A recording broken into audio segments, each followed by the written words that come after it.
Marco Bellini had worked in Rome's finest espresso bars for 23 years, trained under master baristas in Naples and Milan, and won the Italian National Barista Championship 3 times. When he arrived in Singapore for the World Barista Championship, he reviewed the competition roster with the confidence of someone who knew Italian espresso was the gold standard against which all coffee was measured.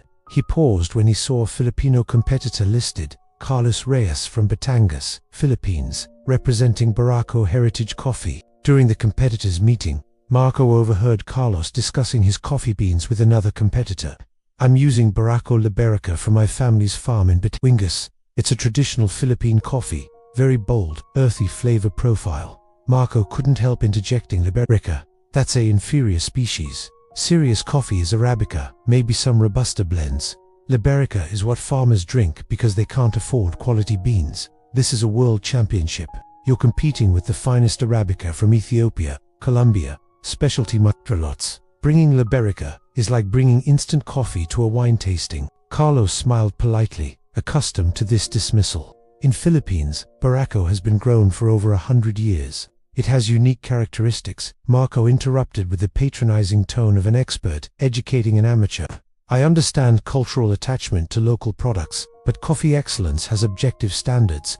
Liberica is harsh, bitter, lacks the complexity and sweetness of quality. Arabica, Italian espresso represents for centuries of coffee refinement. Philippine coffee is rustic, charming for local consumption, but not championship caliber." What Marco didn't understand was that Carlos came from 5 generations of Barako farmers in Lipa, Batangas. His great-great-grandfather had planted the first Liberica trees on their farm in the 1920s. Carlos had grown up learning every aspect of coffee cultivation, the specific volcanic soil conditions that gave Batangas Barako its distinctive character, the precise altitude and climate needed, the traditional processing methods passed down through generations. While Marco had learned espresso extraction in professional cafes, Carlos had learned coffee from seed to cup on his family's farm. More importantly, Carlos understood something about Barako that foreign coffee experts didn't: that when properly grown, processed, and prepared, Liberica wasn't inferior to Arabica.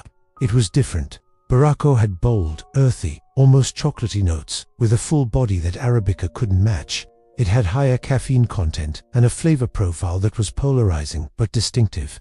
The problem wasn't the beans, it was that most people, including professional baristas, had only tasted poorly processed Liberica and assumed that represented the species' potential. The championship began with preliminary rounds where baristas prepared espresso, cappuccino, and a signature beverage for judges. Marco's performance was technically flawless. He used Ethiopian arabica, extracted at precisely 93 degrees Celsius for exactly 25 seconds, achieved perfect crema, and prepared a signature drink that showcased bright, fruity notes with chocolate undertones. The judges scored him highly.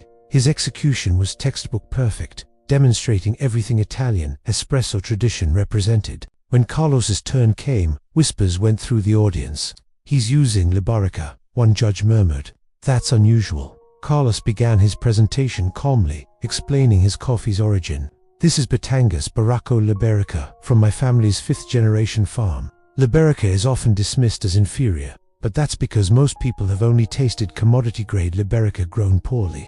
This coffee comes from volcanic soil at specific altitude, processed using methods my great-grandfather developed, roasted to bring out Barako's natural chocolate and earthy notes while minimizing bitterness. He prepared his espresso with care, different extraction parameters than Marco used, because Liberica's cell structure required different handling than Arabica.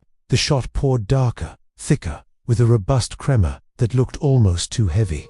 When the judges tasted it, their expressions were complex. This wasn't what they expected. It wasn't bright and fruity like Ethiopian arabica.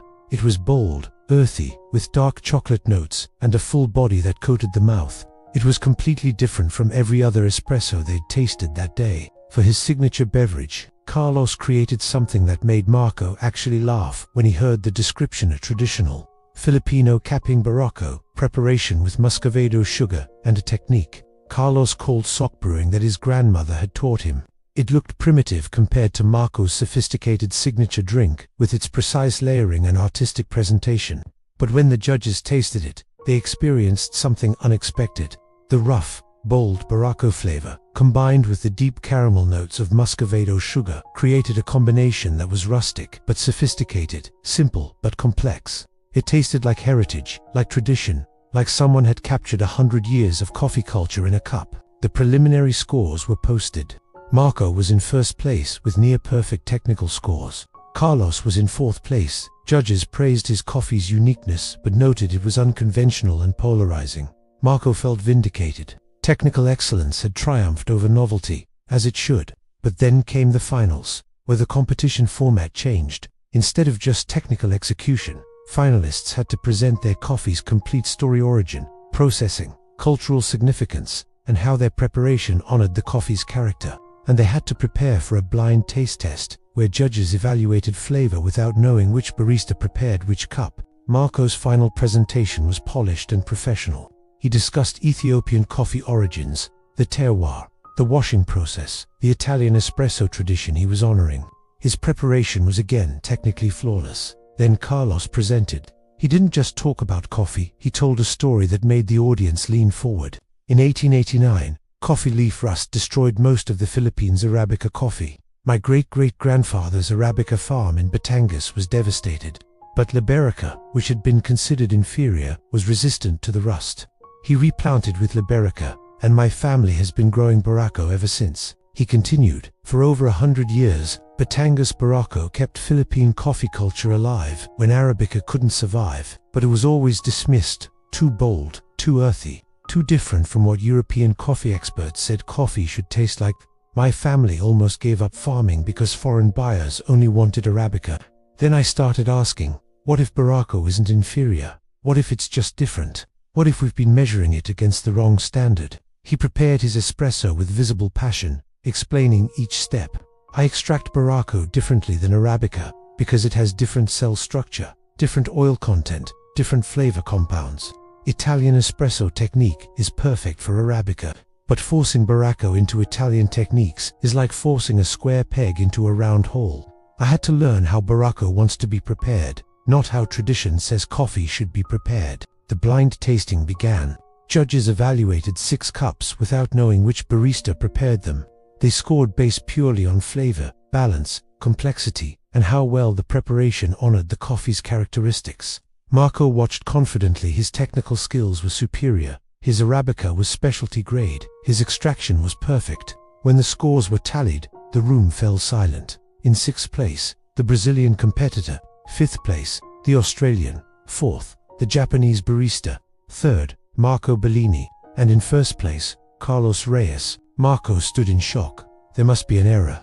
My technical scores were perfect. My coffee was the head judge. A Norwegian coffee expert named Henrik interrupted gently. Mr. Bellini, your coffee was technically flawless. Your extraction was perfect. Your crema beautiful. Your flavor profile exactly what Italian espresso should be. But it was also safe, expected. We've tasted thousands of perfectly executed Ethiopian arabica espressos. Mr. Reyes's coffee was something we'd never experienced. A Liberica, prepared in a way that showcased the bean's character rather than fighting it. It was bold, distinctive, memorable. It told a story. That's what championship coffee should do. Another judge, an Italian woman named Francesca, added, Marco, I'm Italian. I grew up on espresso. I love our tradition. But Carlos showed us something important, that we've been so focused on perfecting arabica that we've dismissed entire species of coffee as inferior when they're just different. His Barako wasn't trying to be arabica. It was proud to be Liberica, prepared in a way that honored what it was, rather than apologizing for what it wasn't. That's mastery. The room erupted in applause as Carlos was presented the championship trophy. Marco remained seated, processing what had happened. His 23 years of Italian espresso expertise had been defeated by a Filipino farmer using beans he'd called inferior. After the ceremony, Marco approached Carlos. I owe you an apology. I called your coffee inferior without tasting it, dismissed Liberica as a species without understanding it. I judged you based on preconceptions about what quality coffee is. You just taught me that excellence isn't about following established standards. It's about understanding your ingredient and bringing out its best qualities. Carlos smiled. Signor Bellini, Italian espresso is beautiful. You have centuries of tradition, incredible skill, refined techniques. I'm not saying Barako is better than arabica. I'm saying it's different, and different can be excellent if you understand it. For too long, Philippine coffee farmers were told our beans were inferior because they weren't arabica. We almost lost Barako completely because we believed it. Now I hope we've shown that coffee excellence has many forms, not just Italian espresso. The championship results sent shockwaves through the specialty coffee world. Coffee shops in Europe began seeking out Philippine Barako. Filipino farmers who'd been abandoning Liberica cultivation started replanting. Universities began studying Liberica's unique characteristics instead of dismissing it as inferior. And Marco, returning to Rome, did something that surprised his colleagues. He began importing Batangas Barako and learning how to prepare Liberica properly, respecting its character rather than trying to make it taste like arabica. A year later, Marco invited Carlos to Rome to do a joint presentation at the International Coffee Expo. Standing before hundreds of baristas, Marco spoke first. I spent 23 years believing Italian espresso technique represented the pinnacle of coffee preparation. Then a Filipino farmer showed me that I'd been measuring coffee against a single standard arabica, prepared Italian style. Carlos didn't defeat me through better technique. He defeated me by asking a better question. What if this coffee doesn't want to be prepared like arabica? What if it wants to be something else? He continued, we in Italy have mastered arabica. We've perfected espresso extraction. But in doing so, we've sometimes become rigid, assuming our way is the only way. Carlos taught me that mastery isn't about forcing ingredients to conform to your tradition, it's about understanding ingredients well enough to bring out their unique potential. His Barako wasn't inferior, coffee prepared well. It was different coffee prepared correctly for what it was. Carlos followed. His presentation focused on encouraging Filipino coffee farmers. For generations, we were told our coffee wasn't good enough, wasn't the right species, wasn't what the world wanted. Many farmers gave up, pulled out Liberica, tried to grow arabica, that struggled in our climate.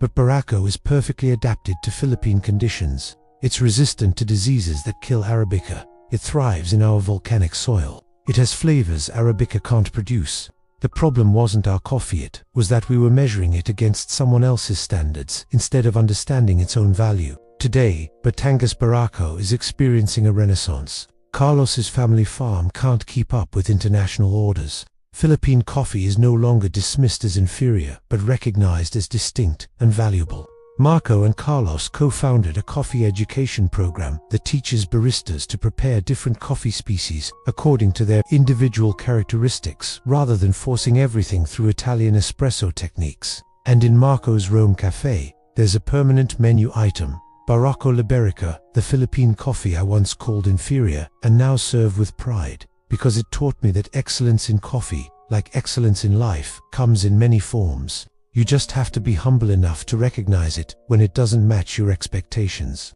The Italian barista who mocked Filipino coffee now teaches that the specialty coffee world's obsession with arabica nearly caused the extinction of Liberica.